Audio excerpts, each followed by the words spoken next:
We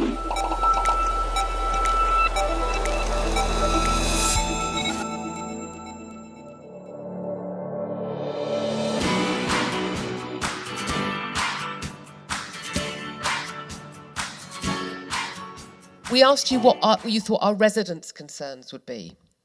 The residents, we thought that residents would focus on heavy drinkers. They see street drinkers, they see litter, they see antisocial behaviour, and they see impact on families and safeguarding.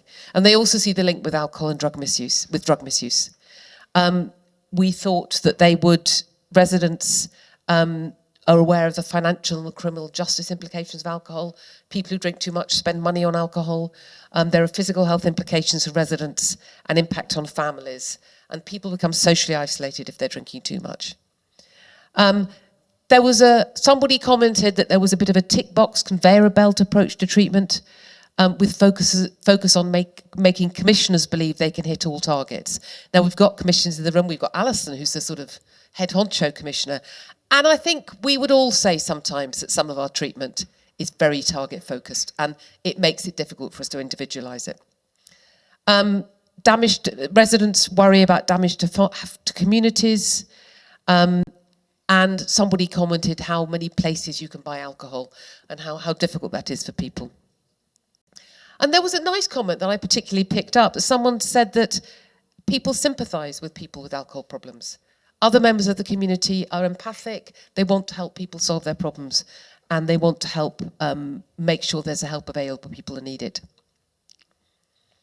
We asked you about opportunities to reduce alcohol and to minimise harms, and there was lots of comments about working with premises, ensuring compliance with licensing, and acting on non-compliance.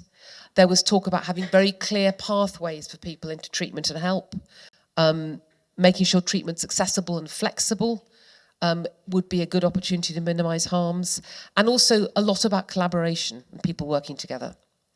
There was specific mention of brief interventions, particularly in ED, so in emergency departments, and also providing safe detoxification for those who need it, and also providing the right information and about community alcohol treatment in order that people know where they can go for help.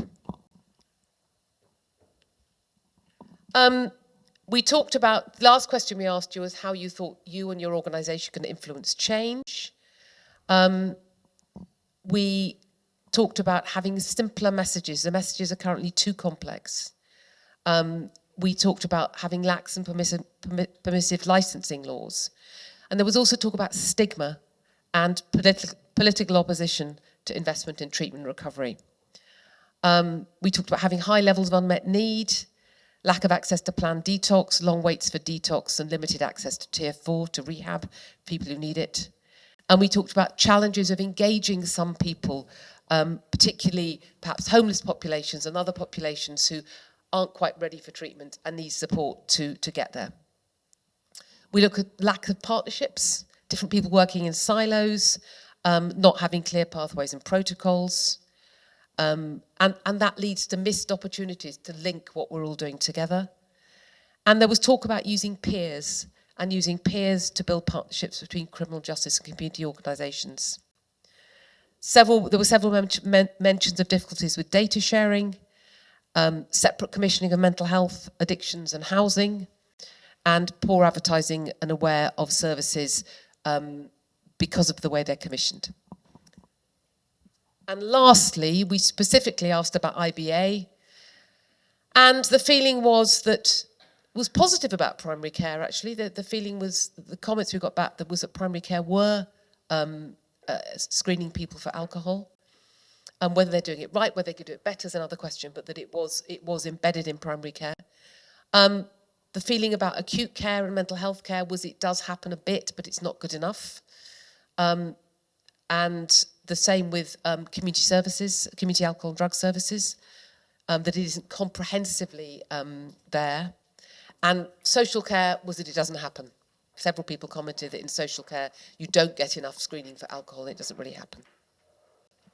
So overall, We concluded that there is a huge range of possible actions we need to do.